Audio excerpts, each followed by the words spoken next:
Bonjour et bienvenue dans cette nouvelle vidéo ou au format audio si tu m'écoutes par exemple sur SoundCloud. Donc aujourd'hui je vais te parler des troubles digestifs ou troubles intestinaux du coureur à pied, que ce soit coureur à pied sur route ou du trailer. Et pour cela j'ai fait appel à un grand spécialiste, le docteur Gérald Grémion. Avec lui on va décortiquer tout ce qui tourne autour des troubles digestifs. Il s'agit d'un extrait de notre programme qui se trouve dans le mag des coureurs. Donc si le mag des coureurs t'intéresse, après la vidéo, ou plutôt après l'audio, tu vas écouter le docteur en parler des troubles digestifs, je te parlerai moi du mag des coureurs. Allez, sans plus tarder, rentrons dans le vif du sujet avec le docteur Gérald Grémion. Bonjour et bienvenue dans cette nouvelle vidéo et audio pour le mag des coureurs. Aujourd'hui, nous allons parler des troubles gastro-intestinaux et je reçois un expert qui va se présenter. Bonjour Gérald. Bonjour. Alors, pouvez-vous vous présenter au lecteur du mag des coureurs? Alors, je suis médecin, spécialiste en médecine du sport, je travaille à Lausanne. Je suis directeur du Swiss Olympic Medical Center et puis je suis un coureur à pied. Enfin, j'ai fait plus de 25 ans de course à pied, un certain nombre de marathons. D'accord, donc oui. Vous avez l'expérience et donc vous connaissez forcément tout ce qu'on va parler. Alors, on va parler des troubles gastro-intestinaux. Alors, c'est en lisant un de vos articles sur un site internet que ça m'a donné cette idée d'interview parce qu'on le voit régulièrement. Il y a beaucoup de coureurs qui sont souvent indisposés pendant l'effort. Cela implique alors une baisse de performance physique et ça conduit aussi très souvent à l'abandon, notamment sur les ultras. Il y a des statistiques assez, pas alarmantes, mais un faux faux pourcentage d'abandon, pardon, Oui. souvent avec les troubles gastro-intestinaux. Et la première question, quels sont les symptômes de ces troubles gastro? Bon, on peut avoir des problèmes, des voies, des voies gastro... pardon, excusez-moi, je bégaye un petit peu. Non, les problèmes, en fait c'est à deux niveaux, soit au problème des voies digestives supérieures, soit des problèmes au niveau des voies digestives inférieures. Au niveau supérieur, bon, en général, c'est des vomissements, c'est des nausées, c'est des brûlures gastriques, et au niveau des voies intestinales inférieures, alors ça, c'est un besoin impérieux d'ASL, ce sont des diarrhées, et ce sont essentiellement des douleurs. Et puis, quand on s'approche de manière plus approfondie de ces problèmes, on rencontre très souvent des pertes de sang au niveau digestif, et en particulier au niveau des selles. D'accord. Par rapport à ces troubles, à ces symptômes, est-ce qu'il y a des signes avant-coureurs qui pourraient nous dire, qui pourraient nous mettre en alerte et nous dire ah, attention, il y a un truc qui ne va pas? Ou ça arrive d'un coup sec? Voilà. Les besoins impérieux, donc ça arrive de manière sèche, Ouais. de manière sèche, donc en fait c'est besoin immédiat de la selle, donc et ça se traduit par une crampe intestinale, le besoin de voir à la selle, quoi. Voilà. Pour le reste, eh bien, c'est un petit peu en fonction de ce qui se passe. Et c'est clair qu'il y a un degré de gravité. La plupart du temps, c'est souvent extrêmement bénin, mais on peut avoir des cas graves qui peuvent conduire à une hospitalisation immédiate, et surtout lorsque la chaleur et l'hyperthermie ainsi que la déshydratation aggravent ce genre de problème. D'accord. Quels sont les principaux facteurs des troubles gastro-intestinaux? Alors, il y en a tout un tas, mais donc au niveau des voies intestinales inférieures, c'est souvent... Bon, il y a des problèmes de vasomotricité, donc le stress avec la sécrétion d'hormones comme la gastrine et la motiline, et peut aussi y avoir le fait de frapper le sol avec les chaussures, le choc augmente le transit intestinal, et aussi le fait de se déshydrater. Il faut savoir qu'à partir d'un certain moment, on sait qu'il y a une compétition dans l'apport sanguin entre le muscle, la région cutanéenne spontané et naturellement un trajectoire spontané. En général, le trajectoire spontané, donc les voies digestives manquent d'oxygène, manquent d'apport sanguin, et puis il s'ensuit une ischémie. Cette dernière va modifier l'aspect local avec le passage dans la circulation de bactéries qui n'ont rien à y faire, hein, qui ne vont pas y être. Et puis ça peut provoquer des douleurs, ça peut provoquer des nausées, ça peut provoquer même à la limite ce qu'on appelle un état de choc. Donc ce sont des choses qui peuvent devenir assez déplaisantes et surtout assez graves.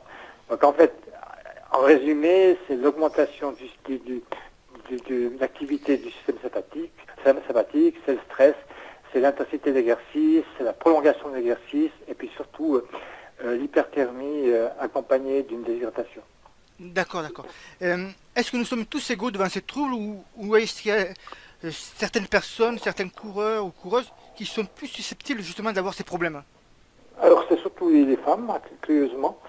Et puis c'est aussi la longueur de l'exercice et puis l'intensité à laquelle ça se fait. C'est clair que plus on va vite, moins il y aura d'apport sanguin au niveau spontanéique et plus les choses seront difficiles. D'accord. Alors souvent chez les coureurs, on incrimine facilement les gels ou la boisson énergétique qui passent pas et qui entraînent ces troubles-là. Est-ce vraiment vrai? Et si c'est vrai, comment limiter les effets négatifs durant la prise de ces produits qui sont... Alors ça c'est vrai si on a à faire une boisson qui est hypertonique. Donc on fait ce qu'on appelle un dumping syndrome. Ça signifie que de l'eau va passer de l'intérieur de notre corps dans la lumière intestinale pour diluer cette hyperosmolarité et puis donc ça va induire des diarrhées. Alors ça c'est l'élément, en tout cas de pas faire, de prendre des gels qui sont hypertoniques par rapport à notre sang.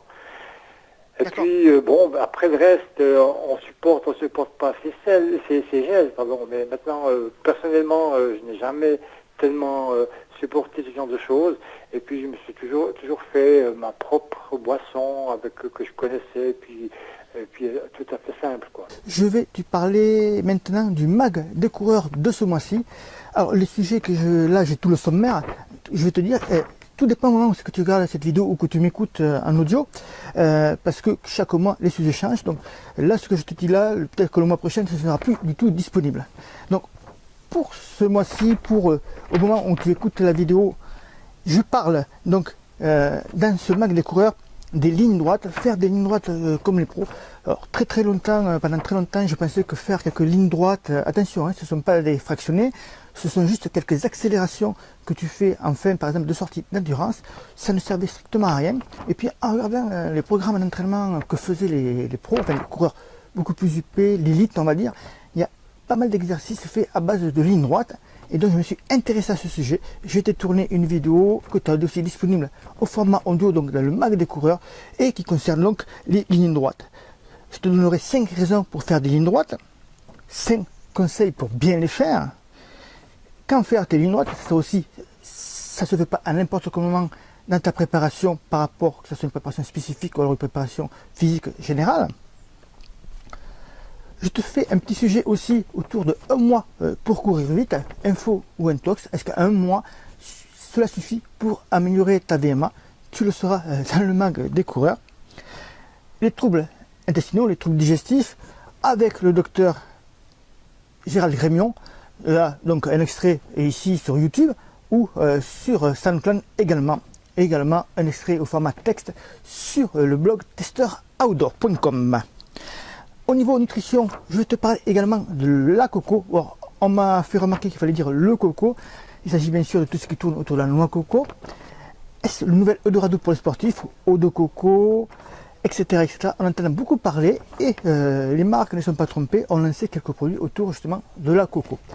Et moi, je te proposerai 5 recettes faciles à réaliser parce que ça c'est très important. On ne va pas y passer 3 heures en cuisine pour cuisiner la coco. Donc 5 recettes faciles que tu pourras utiliser quand tu le souhaites à bon escient autour de la coco et des apports que cela peut apporter la consommation de coco.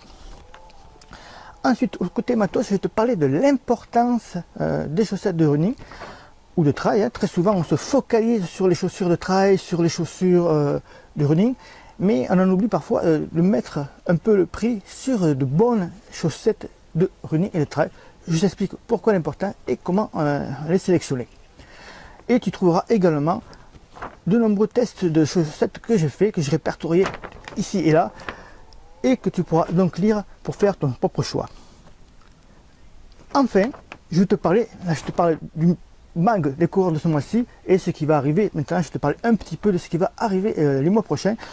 Côté entraînement pour le mois prochain. Alors bien sûr, je te rappelle, tout dépend à quel moment tu regardes cette vidéo, parce que je te mets le lien des mags de coureurs en dessous, donc tout dépend à quel moment tu regardes cette vidéo. Le mag que je te parlais actuellement est peut-être plus disponible et on est passé déjà au mag suivant. Donc au mag suivant, qui est en cours de création, je vais te parler des montées. Les montées est un sujet assez complexe, assez compliqué, surtout lorsque tu te mets à faire du trail. Et donc il faut bien appréhender cela, que ce soit au niveau de ta compétition, mais également au niveau de l'entraînement. Et nous allons voir ça ensemble. Là aussi, j'ai fait appel à une spécialiste qui avait sorti une petite thèse autour du sujet des courses à monter. Et tu verras que même si tu fais de la course sur route, t'entraîner pour les courses à monter, faire des côtes, ça peut être très, très, très bénéfique. Et nous verrons avec elle pourquoi. Un autre sujet qui est presque bouclé déjà, ce sont les bananes. C'est l'un des produits les plus phares, les plus communs que tu trouves sur tous les stands de ravitaillement. La banane, là aussi, gros sujet sur la banane. Et bien sûr, comme d'habitude, 5 recettes autour des bananes. C'est toujours facile à faire et rapide surtout. Après, comme autre sujet, je te parlerai aussi de mal qui ronge les coureurs, le mal de genou. On abordera tout un sujet là-dessus. Je reviens juste sur les montées. Il y aura ici des fiches techniques avec des exercices pratiques que tu pourras mettre en place rapidement en simplement lisant la fiche et en allant sur le terrain pour le mettre en place. Le mag qui va encore suivre dessus, c'est-à-dire donc là, je te parle du mag d'août et pour le mag de septembre. Alors, petit aparté, parce que j'avais dit, j'avais déjà tourné la vidéo autour des montées que le mag suivant serait sur les descentes. J'ai été rattrapé par l'actualité. Un livre est sorti autour du renforcement musculaire et de la musculation au naturel. L'agence de presse m'a contacté et du coup j'ai décidé de faire un interview avec l'auteur du guide running, enfin du guide tout court, parce que c'est pas un guide sur le running. Et avec lui, on va te parler du renforcement musculaire pour le coureur à pied et pourquoi ça peut là être bénéfique, et aussi quelques avertissements pour bien faire les gestes par exemple, mais aussi quand le placer dans ton planning. Donc voilà, si tu es intéressé par le mag des coureurs, tu as un lien ci-dessous. Tu verras à quelle édition, au moment où tu auras la vidéo, à quel moment tu tombes dans le programme. Tu peux bien sûr réserver ton mag des coureurs. Pour cela, tu vas tomber sur une page donc, et tu choisis ce que tu désires et tu recevras ton mag des coureurs dans les minutes qui suivent.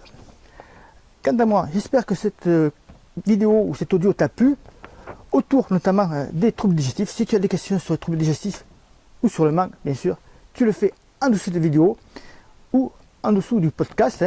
Il y a une petite case à remplir, les commentaires. Je t'attends avec impatience et je te dis à très vite.